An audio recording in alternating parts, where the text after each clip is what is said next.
That's hot. Can you read it from there? You probably can't. It says, read more, care less, which is my life mantra. I guarantee I will forget that's there and it'll go cold.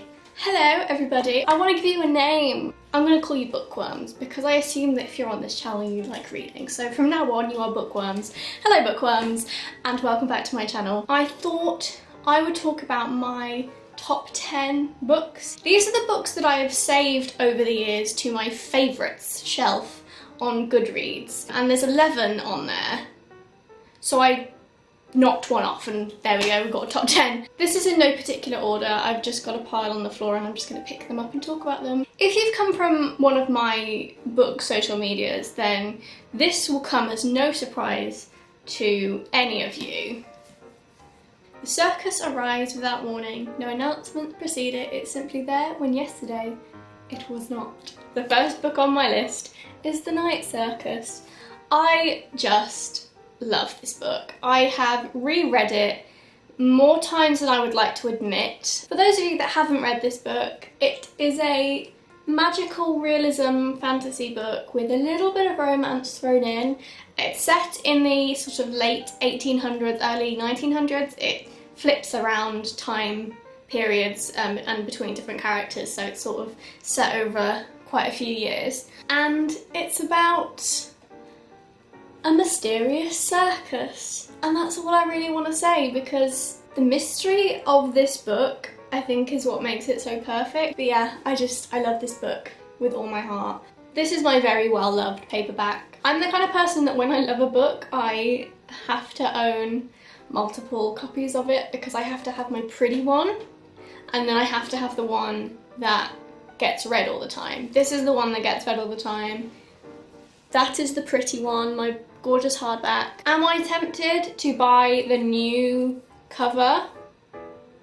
Yes, I am, but I've had to use a lot of restraint not to purchase the new cover just as a display book.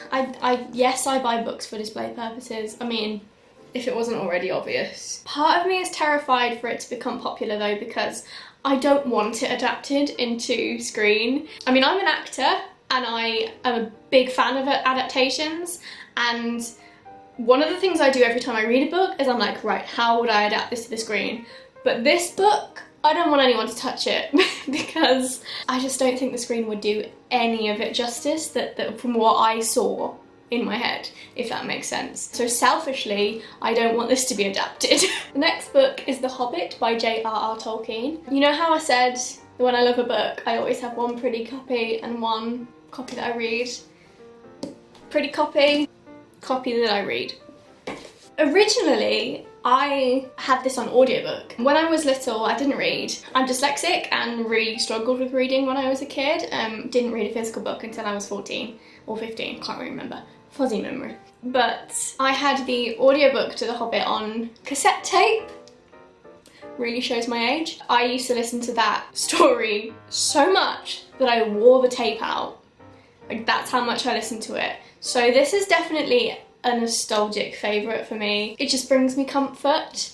This is my beautiful hardback, which is one of those hardbacks where underneath, surprise, it's the same again.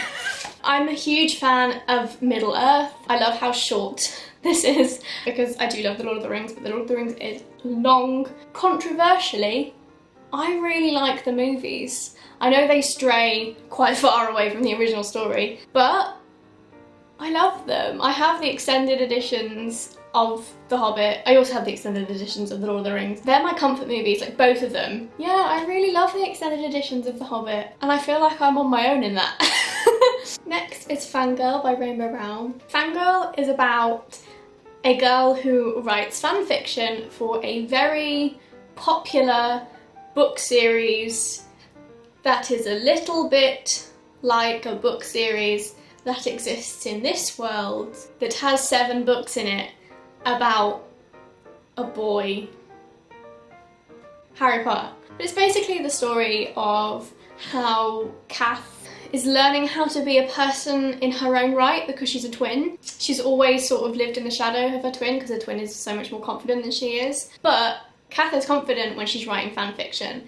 It's sort of a story of coming of age, I guess, because it's set at college or university. There's a really cute love story woven into it. It just made me feel really warm and fuzzy when I read it.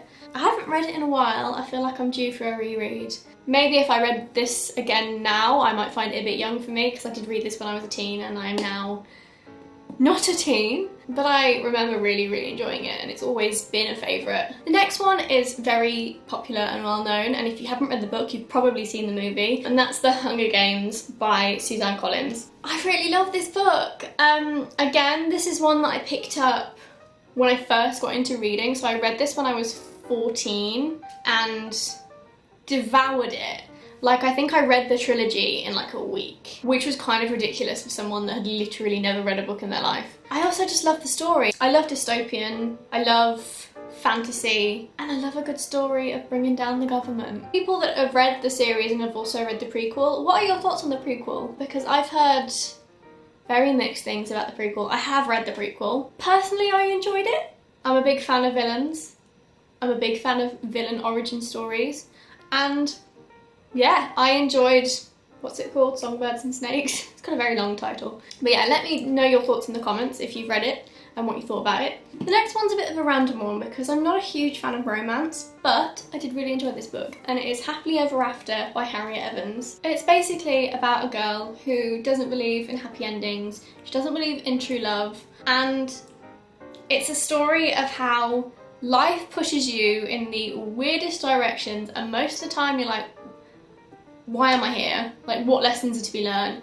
But everything happens for a reason, and this is one of those books where you put it down and you're like, yeah, everything does happen for a reason. Again, this is one that I read I think back in 2018 and I haven't read it since, but I do remember loving it a lot, but probably is one that I do need to reread at some point because I've forgotten the majority of what happens in it. I just remember feeling just so engrossed and really attached to the characters. Also, fun fact, the main character's called Elle, and from what I remember it was really funny. The next book is another Erin Morgenstern book, and it's The Starless Sea. So I put off reading this for so long because I love The Night Circus so much. So The Night Circus came out in 2011 and this came out in 2019. So there was a bit of a gap between her first book and this one. But I didn't actually end up reading it until the beginning of this year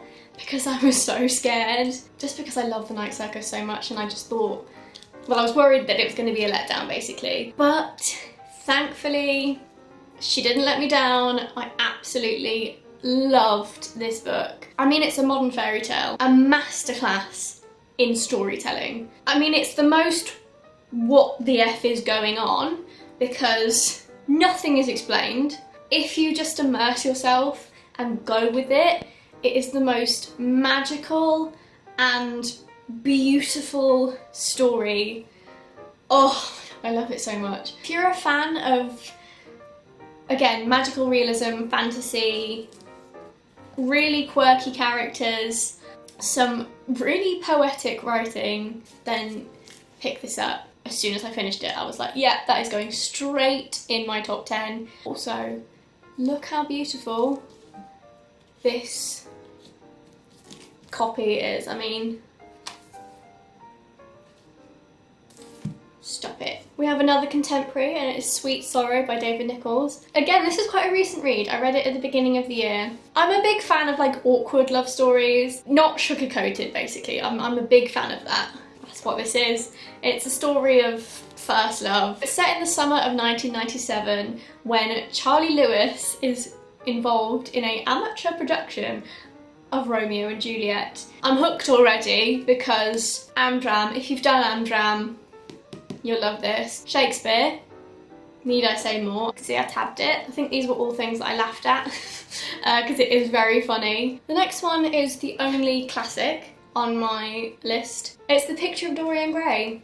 Absolutely devoured it. I mean, it's not a particularly long book, but I read it in like a day. I love a morally grey character. I love a villain. So this book was just right up my street. It obviously has some very poignant messages about beauty and youth, and I just thoroughly enjoyed it. I thought it was brilliant. But I'm not going to say too much about it because it's one of those books where you will gasp out loud when reading it, but I love it. The next book is another book that is part of a series, and it is The Bone Season by Samantha Shannon. It's a 7-book fantasy dystopian series. 4 of the books have been written, and it's brilliant. It's set in the future in a society where people are clairvoyant, but clairvoyance is illegal. You see on the back it says Scion, no safer place. So Scion is like the government, and they are the ones that enforce the fact that clairvoyance is illegal. But the main character, Paige, is arrested and drugged one night.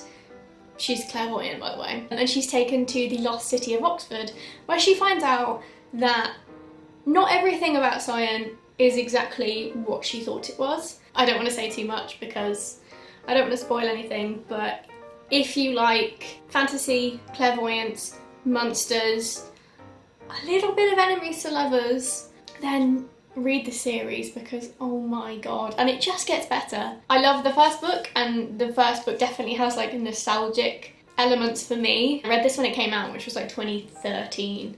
I've been with the characters for 8 years now. I literally feel like they're my family. Samantha Shannon actually wrote Priory of the Orange Tree, which is a very popular book. So if you've read that, then definitely pick these up. I mean, they are a bit different because Priory is very much high fantasy, whereas this is more like modern dystopia. I honestly can't speak highly enough about these books. I love them so much. If you're going to read any of the 10 books in this video, read this one. I'm just editing and I realised I forgot to say that the main character, Paige, is demisexual, and I am demisexual, so we love the representation. And just the representation as a whole in Samantha Shannon's writing is incredible, so we love that.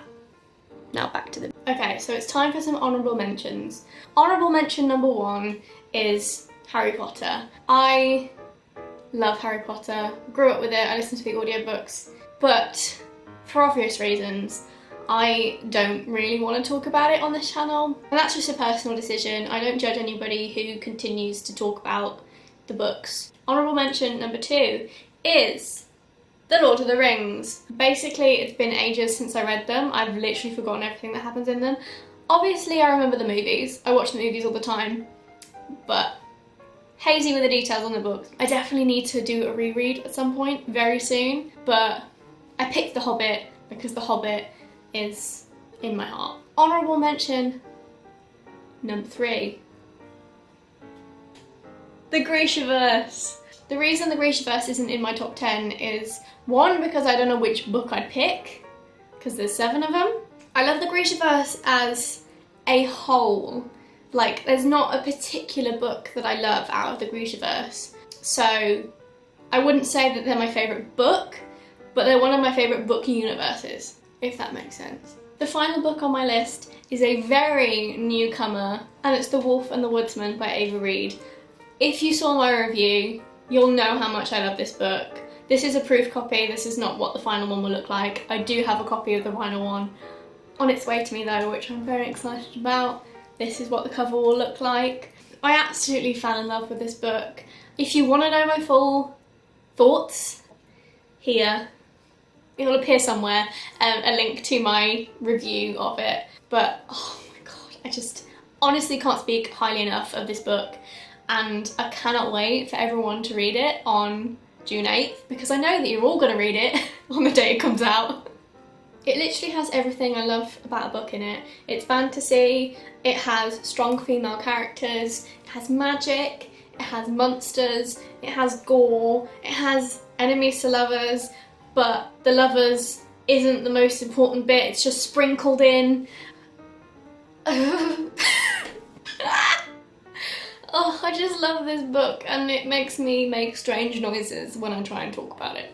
But yeah, if you haven't already pre-ordered it, or if you're watching this after it's come out, if you haven't already bought it, then what are you doing? Buy it, read it, get it from your library, download the audiobook, read it. So those are my top 10 books. Some of them I think I need to reread because this video has made me realise that I remember absolutely nothing about them. I hope you enjoyed this little insight into my taste in books, I guess. Let me know in the comments if you've read any of them, or if you are now desperate to read any of them. If you enjoyed this video, then click the subscribe button to see more videos like this one, and check out some of my older ones if you're new here, and subscribe while you're at it. You know, stick around. Everyone's welcome here. Thank you for watching, and keep reading. Or is it happy reading? I can't even remember how I end my own videos. Happy reading. We'll go with that.